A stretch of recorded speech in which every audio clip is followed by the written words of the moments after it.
Hi, my name is Dave Scandurra. I'm the owner and founder of Edible Landscapes of Cape Cod. We started it 6 years ago here in West Barnstable. Now we're at our home gardens here on Cedar Street in West Barnstable. I started Edible Landscapes with the simple mission of helping people grow food in their own yards and helping people connect with nature in their yards via food. I personally think that having a connection with our food is a very important part of life, and I was starting to feel disconnected from that. I did some stints at some farms, and I really wanted to keep my hands in the dirt and keep growing food. I figured moving back to the Cape would be a good place to integrate my love of growing food with landscaping. Growing up, I had always done some landscaping, but I always would hit this point while mowing lawns and doing all that stuff that I'm just thinking, man, if we were only putting this kind of work towards growing food, the same amount of work that we're putting into growing our grass and our lawns, if we even put a fraction of that into growing food, we could really change our whole food system.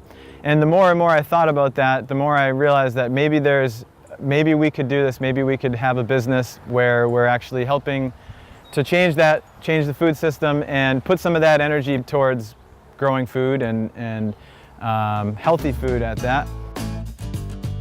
When I talk to people about growing food on Cape or having an edible landscape on the Cape, first thing most people say is, how can you even grow food on the sandbar?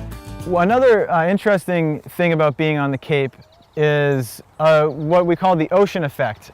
We are a peninsula, we stick out right into the ocean, so that means that in the spring it can take a lot longer for our soil to warm up, for our climate to warm up, really. Spring definitely can be a challenge for a lot of gardeners, but the good news on the flip side of that is that in the fall, we have the most beautiful, mild fall. We really can grow a lot more food into the fall and into the winter than we often know that we can. So that's a big thing that we help people get their cool season crops in. And that's something you really got to do actually in August. You get all your cool season crops, your kale and your chard and lettuces and turnips and all that stuff. Get that planted in mid-August or late August, and then you can have those cool season crops all the way into December sometimes in our climate. So I really think that the fall is really our best climate, our niche season here on the Cape, much more so than the spring. So when people are asking me about what are some of the easier things to start here on the Cape, I would say starting with perennial plants. A perennial plant is a plant that comes back every year, year after year. So a pea plant is not a perennial plant. That grows, that produces peas, and it dies that year. So then you'll have to plant that pea plant every year or twice a year. But a perennial plant is something like rhubarb or echinacea. That's a plant that you plant it once and it'll just keep coming back year after year and actually getting bigger year after year. So for people who claim to be brown thumbs or whatever they say, black thumbs or brown thumbs, I just think they're probably maybe starting with trickier plants like tomatoes. Actually can be tricky for a beginner gardener, but easy plants like perennial herbs are probably a better place to start. And if you do have pure sand like a lot of us here on the Cape, it does really start with the soil. So adding good organic, rich compost can really turn that around, and you can really grow just about any of the common veggies here on the Cape. And there's all kinds of ways to have a garden. You could have in-ground garden. You could have a raised bed garden. A lot of people do patio garden in containers. You could turn your whole front yard into a farm and just really go all the way with it. Most of what we like to promote is a no-till method.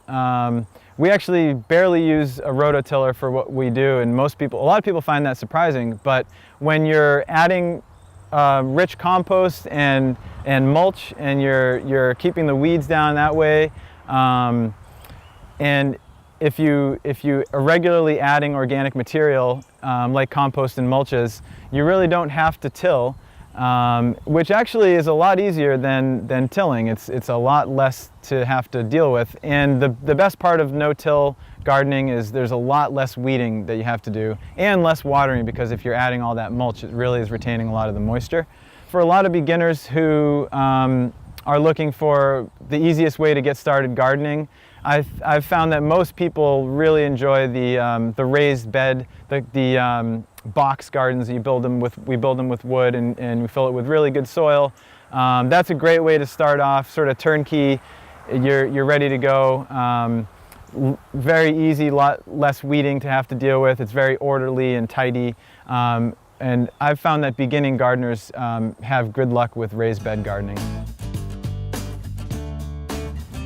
Another really important aspect of designing and implementing an edible landscape is including native plants in the design, because native plants, so if you're not familiar with that term, these are plants that essentially were here before globalization and colonization started happening. So these are the plants that have adapted to this ecosystem, and it's really important because all the bugs and the birds and all of the local organisms and animals and all that really depend on native plants for their life cycles.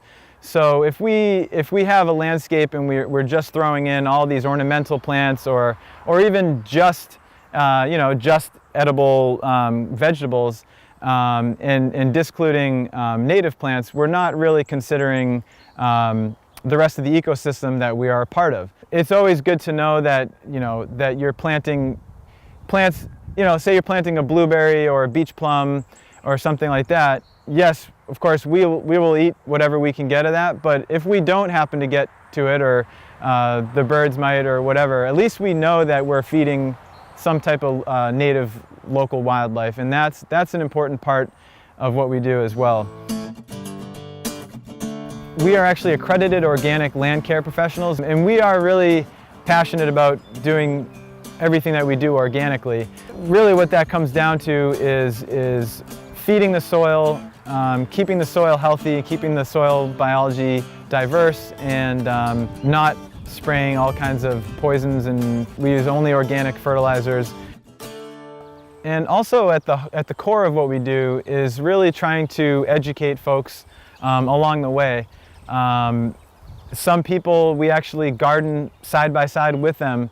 Some folks hire us just to be the sort of grunt laborers, and they pick our brains, they ask questions, and we're out there, we're digging plants in, we're getting stuff in. We do lots of educational programs, presentations. We've done dozens of presentations at libraries. We also teach kids at the YMCA right here in West Barnstable, across from Cape Cod Community College. We're there every week with the kids, just letting them explore the garden, showing them how to plant things, harvesting, taking them through the whole process. And that really is part that makes us really happy, and it's such a fulfilling aspect to be able to share the knowledge. Ultimately, what we're trying to do here is we're just trying to inspire people to get out there and to enjoy their yards, and to pick some veggies, eat it, and have that transformative experience. You talk to most gardeners and they'll tell you there's nothing like eating a homegrown vine-ripened tomato right there in the yard. Maybe pick a basil leaf and eat that and sprinkle some salt. I mean, there really is nothing. You can do taste tests all day long, and you'll see the difference from what a homegrown, something that you've grown yourself, tastes like versus something you've bought. We just really want to help people have that experience, and whatever that means for people, we really try to meet people where they're at. So we really try not to impose a certain style of gardening or certain plants. If they don't want those plants, it's up to the individual customer what they're looking to grow, what they like eating. That's the most important thing. So it's different from conventional landscaping in a lot of ways. The biggest way is that you actually eat the plants that we're planting, so you have to really be fully behind it. It blows my mind. A lot of people have no idea where some of the food comes from. Sometimes even a little bit, if you know even a little bit, it can really change someone's perspective.